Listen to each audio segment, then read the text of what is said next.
people as we can to get the word out, because as we know, a lot of times things filter throughout the community. We want to make sure that they, at least we can sometimes give the information from the horse's mouth. Who are you, please? I was just going to get to that, but thanks. My name is Mike Bradshaw. I represent RE Investment Holdings, and what most people know is the Sorensen property, and has been known for years. Mr. Sorensen acquired this property some years ago. It's been a land holding with inside that. It now is in his nonprofit foundation. And so that's where that resides, and we are now looking forward. We've done a couple of small pieces of development with it, but now we're looking to move it forward, really probably in a bigger way at this point. So we want to go through that with you. Brian, let's go to the next slide. That was a great overview for everyone to see, but here's kind of where we are in the world of things. That little red shows basically the Sorensen property. It's between essentially Highway 40 as you come down into the Heber Valley and across Highway 32. It basically extends from the south, from Red Ledges, all the way up over through the valleys and mountains, clear up over to Highway 32 and next to Victory Ranch. So we share borders with all of those communities. We also we don't quite come all the way to the valley floor along Highway 40 as you come into town there. We are basically essentially right behind Utah Valley Community College, and kind of along that bench area there as it extends over and connects to the Cove, 5 acres, and Red Ledges there on that south end. So that's kind of generally the location of where our property is located. Let's go to the next map.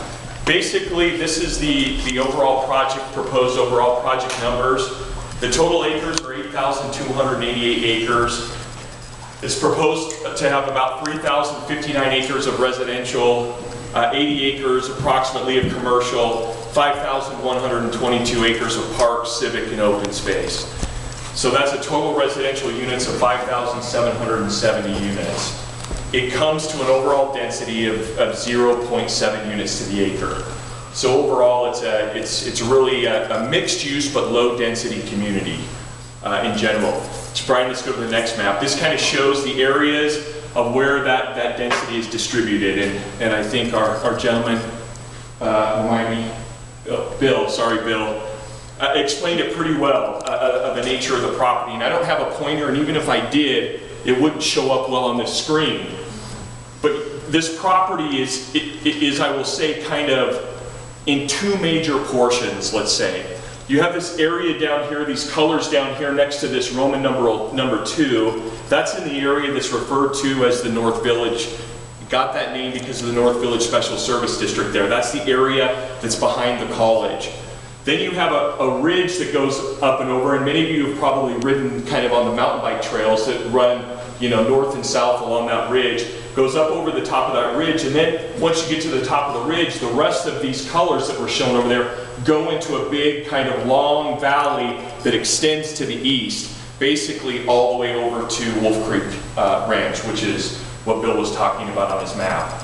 The little circle area, the village up there called Village 1, again, we've divided it kind of into five villages. But Village 1 is kind of on an area that overlooks the Jordanelle Reservoir on the north side. So that's kind of in that bowl area that follows all the things that he's talking about that go around the lake. So you'd have that area there, and then Benlock Ranch is just basically to the east of that area, Village 1 there, going to the east along Highway 32. So again, it is a mixed-use community. It is designed to be that way, with parks, trails, a lot of open space, a lot of we already have somewhere in the neighborhood of 40 miles of mountain bike trails up there, and I'll show you a map kind of generally of where that is related to where everything is proposed to go. But one of the beautiful things about the neighborhoods and the community here is because we are in a lot of ways land rich in this area and the density is low, it does provide the ability for the development to feel very open and to feel very spacious. And that's one of the nice things about our development overall. We do provide areas for schools, churches, because we know that any master plan community needs to have those things. Civic areas, besides just parks and those kind of things. And so we have identified at least proposed areas in the plan where we think those will fit.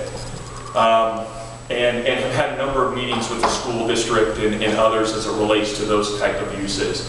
Some of our other projects we've done, we've been very successful as it relates to schools, working with the charter school systems in the state. And one of our projects in Harriman, our Rosecrest project there, which is another large master plan community, we have a very successful campus, high school, junior high, and elementary school that's a charter campus in an area, and it's really helped with the overburdening. That's a school district, is for those of you that's been in the news, obviously that southwest quadrant has been growing so fast in Salt Lake Valley, the schools have struggled to keep up. Well, those charter schools have really helped augment that capacity. And we've been very successful in using those in our neighborhoods. The nice thing about it is they take smaller footprints, but they also give a higher, or their number of students per teacher is much lower than most school districts. I know this school district is very good in that it has a very low pupil to teacher ratio. There, it's not as great as it is here, but in these charter schools you get that, and they're also capped at a specific number. So that can be very helpful. Let me talk some of the specifics as it relates to the master plan and it relates to questions that you may have or may come up through this process. Excuse me, I need a drink here. Brian, let's go to the next map. Transportation, obviously, for any master plan community is important, and its ability to circulate traffic. So with our project, we have a major transportation plan that identifies all the major transportation corridors, and we've worked with the staff here at the city to identify what are the appropriate right-of-way widths for those types of transportation corridors, and worked with our consultant to identify those right-of-way widths and those things so that they can appropriately carry the volume of traffic that will be. Then the other positive thing about this project on the community, specifically to Heber, is all of these connect to a non-city street at this point. They all connect to the highway corridors, which are basically maintained and managed by the Department of Transportation. So the expansion and the widening of those are really done by the state and by the Department of Transportation. And so at least for those people who are residents here in the community, don't have to bear the burden of any widening of those streets for new development. UDOT will take care of those. The green stars that run along there are identified intersection locations that have been negotiated and worked with the Department of Transportation. They follow a plan that the county worked diligently on getting identified with the Department of Transportation to specifically outline where those should go. So it has a main backbone. You can see a main backbone road for the bench area there along behind the school, as well as the other kind of area parcel has a main spine back road that circulates and has a couple of connectivity points then back to Highway 32. Now there's a good news, maybe there's a good news, bad news to the transportation. Go ahead, Ron, if you got a question. I wanted to ask I know there's an access plan for 32 and Highway 40. Yes. You're suggesting that those stars are those access agreements? That's right, that's part of those access agreements. When we were talking a few months ago, Yeah. You didn't have actual property access to those. You do now for your project? We always have. All of those areas, well, obviously these areas that are along right here next to the North Village, those are on other people's Right, but I'm talking properties. about on 32. But on 32 up there we do, and we make access to those You can points. drain out there anywhere you Yeah, need to. yeah. And Highway 40 as well. Well, Highway 40, the only issue on Highway 40 is, Campus, you gotta go through the yeah, campus. all of those 4 stars right there are the only identified 4 access points along that area. But you don't have yet worked out the access to those. We don't have those. Yeah. Those come through other property owners that connect right there. Okay, so Right. they're- The only other connection point we have through there is the one along Coyote, right here on the south end of the property.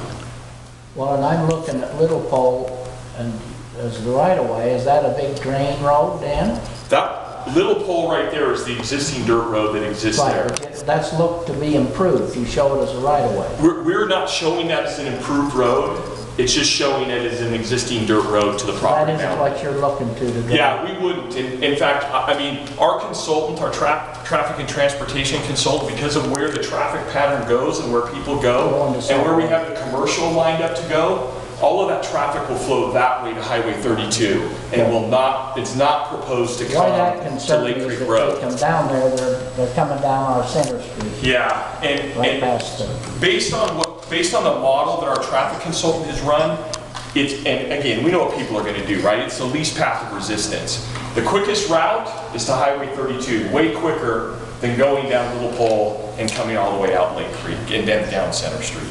So we've shown no traffic going out that direction. So we don't anticipate that being any different. At least we wouldn't drive it to be any different than the way it is today. So back to my good news, bad news. Okay, I guess, you know, what our traffic consultant has showed is that based on the development in this area, it will send, it's proposed to send about 50,000 trips into highway, or along Highway 40 at some point, right? I mean, and that model is, you know, I mean, again, it's a model. Today, just to give you an idea, currently, from all the traffic that's generated from Park City, Heber, Midway, all of these areas that we currently see coming into Highway 40, the numbers that we understand are about 25,000 trips. Per what? What's that? per day. Per day. 25,000 trips per day, sorry. 25,000 trips per day. So, I mean, obviously you ask yourself, well, there's only 5,770 households here. There's certainly more households currently in Heber, Midway, Park City, and what's there. I'm not so sure that this is going to generate 50,000 trips. But if it does, that's a significant help to the commercial corridor here, and that's the good news, right? That those are all paying customers to the proposed commercial in the area in Heber. So what do you see your traffic flows coming out of Coyote? Out of Coyote Canyon? Coyote, the Coyote. Coyote here? Coyote intersection. Where we're not planning any commercial, it's gonna be all Ivory Homes now. Oh, right. I don't know the exact number of trips it's in the study. You'll get a copy of that. Well, again, you're going to divide those trips amongst 4 intersections along that road, right? And it's obviously not just going to be us. It'll be, you know, you got several other developments in the North Village proposed along Well, but my those. point is this, and we're doing a master plan. Sure. And we already let that become residential in our last city council. Right. But when you say we got maybe 25,000 trips a day, look what that'll do for commercial. Well, it won't do it if all we do is let somebody put homes there. Oh, right here? Well, yeah, and everywhere else. Every one of those points, our master planning and us need to see that it's commercial to capture the benefit of those 25,000 trips. Yeah, I think, I mean, Ron, I don't disagree with you. I mean, I think there's some strategy to taking advantage of whatever trips you get into getting them into your commercial areas. But I think that's a bigger discussion. I'm sure you're tackling this in your 2050 discussion as to where's the best location for commercial. We do know that some of these lights in these areas along the North Village in the county's master plan are proposed to be commercial. So a lot of that area from the River Road intersection, at least on the east side of the road, right? On the east side of the road, around those 4 stars, are shown on the county master plan as being potential commercial. But most of the commercial on Highway 40 then is under the county's guidance, not the city's, except Coyote, which we already let a development go that isn't commercial. That's why I'm concerned about moving ahead of our master plan with any more annexations, including this one, because we haven't planned it yet. Otherwise, I'd ask our city manager to refund the $120,000 consulting fee because we don't have anything else to master plan. Your development's it. Oh, You've master planned it yeah. for yourself. But, I mean, I can tell you that even the meetings we participated in the 2050 planning, truthfully, our planning falls in guidance and in line with all the discussions of the 2050 planning. And because of the location of a lot of the commercial inside the villages that we have, you know, for the person who needs to go get to the store to get to get milk or whatever, You'll do it in your development. they can do it inside the development. I'm just saying that as the city looks to expand what's happening on Main Street and looking to see and see the expansion of commercial and restaurants and those kind of things, this does help add, you know, add trips to send to those places, whether it's retail, commercial, movie theaters, whatever that Well, is. as you look at all of your land mass, what we already have, Yeah. the VXC people we did a joint study about what our commercial was, and they said, well, our commercials, we've got a lot of it, but it's too scattered in little pockets, so it's not becoming effective, and that what we needed was a mass area of 60, 70 acres as a destination commercial. The only land left really is yours, so where would that be on your property? A 60-acre area for mass commercial. Where would you have us master plan it? Well, I mean, look, if you're asking me that question specifically, you're not going to like the answer, but I'll tell you where, if I'm the retail guys and the commercial guys, and where do I want to go? Right on that intersection of River Road and, no, right on the intersection of River Road and Highway 32. And I realize everybody's going to go in here and go, oh, whoa, wait a minute, that's our sacred ground there in the North Fields. But I'm just telling you what the retail guys are looking at. That's not our property. That's not I'm just telling you, Ron, where people want to go. But our consultant said to be effective going forward, 2050, we need a 60, 70 acre area, and we don't control that. So where in yours could we put 60 acres of commercial? Well, we could identify 60 acres anywhere in our development, but it wouldn't be along the transportation corridor that would drive the commercial to go there. The transportation corridor, well, I mean, even if we put it up along Highway 32, which may be the best location, flat and looking from our property, that's not even close to where the lion's share of the population is. That's where our lowest Well, but I got the population concept is. from what I heard, that the idea of 60, 70 acres is that people would come to it if it was that all together like that. You got a theater, you got all Sure, these, that's when true. you get an anchor store, that's what. But to get them there, it needs to be in the main transportation corridor. And your main transportation corridor is Highway 40, right? Past Coyote. Well, That ship sailed. I'm sorry. I mean, my personal opinion would be, I would be doing it in downtown Heber and focusing on existing downtown Heber. That would be my opinion to you. I mean, I would hate to see, and this again, just as my personal opinion, I would hate to see in this community, and I live in the community too, us to turn out like Roosevelt and have commercials strung for 6 miles along a highway corridor. Again, the most effective place, I believe, personally, would be for us to focus on Heber City, the existing corridor of Heber City, and expand in that, and get that commercial. Well said. So, I mean, again, that's my personal opinion. I'm not saying that's my company's opinion. That's my personal opinion as a resident. That's what I would do. Because I think you've got a cute start here in Heber City, but I think it could be significantly better. And I think you have a lot of people here that would help drive that development. But the cuteness and the commercial, in some people's minds, seems, I mean, it won't be cute if we make it a commercial engine. It isn't going to be folksy little cute like some of the highways going down through southern Utah if we put commercial there. Mayor. Why don't you finish this and then we can dig into some of Okay. this. So Anyway, I appreciate it, but anyway, I know that's kind of a sidetrack to everyone, but sorry about that. Anyway, so that's the transportation plan. All of the sizing of the roads and streets have been designed, or at least have been modeled to handle all the traffic flow for the proposed development. Okay, and there was a study for the council and those to go through. Yeah. Mike, what's the timeline for this plan here? Yeah, I was going to get to that. I'm getting. These different phases? Yes, yeah. I'm going to talk about that. Okay. So we've kind of divided this up in villages, 1, 2, 3, 4, and 5, right?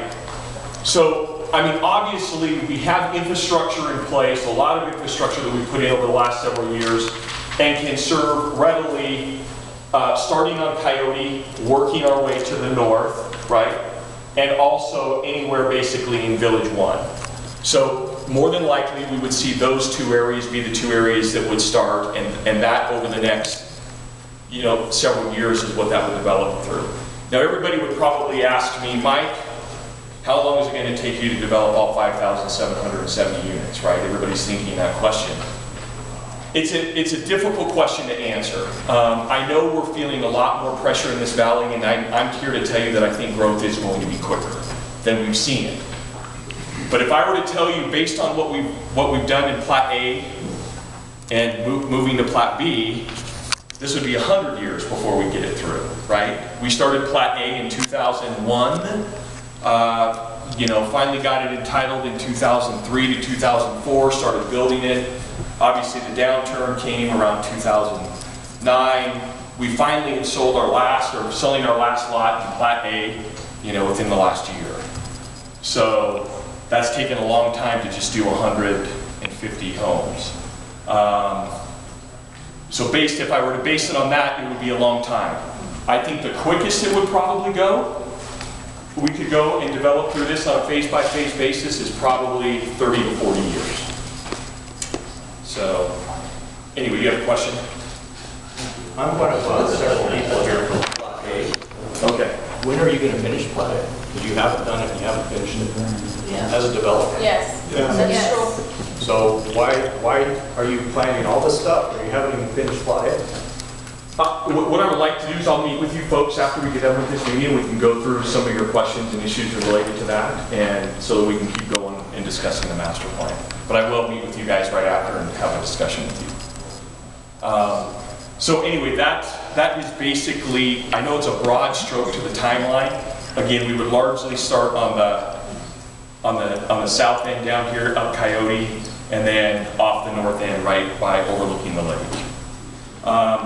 Brian, let's skip ahead a couple slides down to, let's just go down to, here's the Trails Master Plan. Let's go back one. I mean, again, this shows the existing trails that we currently have up there, the Coyote Trail System. There you go, right there. And kind of how they interface and interlay through the development pods that are there. And also, I don't know if anybody's had the chance to ride over to Victory Ranch, but we even have a connection all the way over to Victory Ranch. So anyway, the trails have been a great, we feel have been a great add to the project and a great future. We appreciate all those in the community that have helped us develop that over the last 5 or 6 years, but that's been a fun project for us to do. So that's the Trails Master Plan. Yeah, those are great trails. So are they going to be cut or changed? Well, we will. Some of them, obviously, as we skirt through the development pods, some of those will add trailheads to those when the development area goes there. Like we have next to Phase A, there's we have a parking lot there for those people to access it. Trailheads and mapping areas, as the development goes through, we might have to modify those pieces of trails, but yeah, we'll keep them going and keep them open through the development process. So, yeah. One of the things that Bill talked about was this kind of, if you will, this gap in what's out there in the current market. You know, you either have the deed restricted affordable housing, and some of that, and most of it is, we have a lot of expensive housing up here. We probably are one of those projects that really fall kind of in that tweener mode, in that tweener bucket, with the ability to give. We have affordable housing addressed. 10% of the units that are in here are affordable housing or identified as affordable housing units. But we do have the ability, obviously, to hit those price points in that gap area that start anywhere from 350 to 400,000, and we probably go up to $1 million versus being $1 million plus. Most of our project probably goes up to $1 million. I say that based on today's dollars, and 30 years from now, I can't tell you what pod 34 back there, will look like and where we'll be in 25 years. But, that's where the current plan and the current proposal is. I mean, Brian, just go ahead to the next slide. But again, the lion's share of it is a lot of single family. Generally speaking, with the current architectural themes of, mountain and the mountain contemporary that you're seeing popping up all over the county are the way that the guidelines are driven. And so you'll see a lot of that, even some farmhouse type and cottage type housing on the single family. On the townhome side, go to the next slide, Brian. Again, it's following similar, some more of that similar style. You can see some of the townhomes that are in phase A. I mean, obviously over 30 or 40 years, architectural standards will change, but they'll follow, neighborhoods will follow themes and try to stay up current with whatever the current market trends are related to that. And then the ancillary commercial and those kind of things, like on the next slide, we'll try to mirror that same type of imagery and same type of look and feel as it relates to those village centers and around there. So that's the concept. Go ahead. You personally, your company, whatever, build a lot of AB homes, but do you look to develop this and then have other people build this, or are you going to keep trying to build all this stuff? Yeah, I mean, as it relates to the way we developed, like for example in Plat A or where we've done in other areas, some of those we do. A lot of it is we typically would act as a master developer, develop the neighborhoods, develop the homeowners associations, the guidelines, those kind of things to follow, and then we would typically sell to home builders that would then typically build that product. We have had cases where sometimes we may be trying something new that maybe there's a builder that's not quite interested in doing that yet, and in that case we've built stuff before to kind of spur that market along, to try and get that going, and that's a strategy that could be used as well. So it's kind of in a mix of those kind of things. Yeah. Go ahead, Brian, to the next slide. So kind of what we've done, at least to date, and one of the reasons why we wanted to present this to you is we would typically run our development under a master development agreement with the community. And that way, it's a benefit for the community and for the developer. It locks things down for both the city and the developer so that there is a continuity through the entire development. And those are what we've used in our other areas, as well as what we've used in the phases we've done with the county. We've submitted that draft to the city back in November, have worked with the staff to identify the issues and modifications so it could be prepared to be ready to go to the council through a number of meetings from January through really a number of meetings even leading up to today. The agreement would be proposed to be basically a 40-year agreement. It locks the density in open space. It anticipates the city standards and adjustments that they need. It gives the developer and the city a guide and a map to develop the property in a manner that's orderly and market-driven. The MDA, of course, addresses transportation, density, design, open space, public improvements, affordable housing, and the process.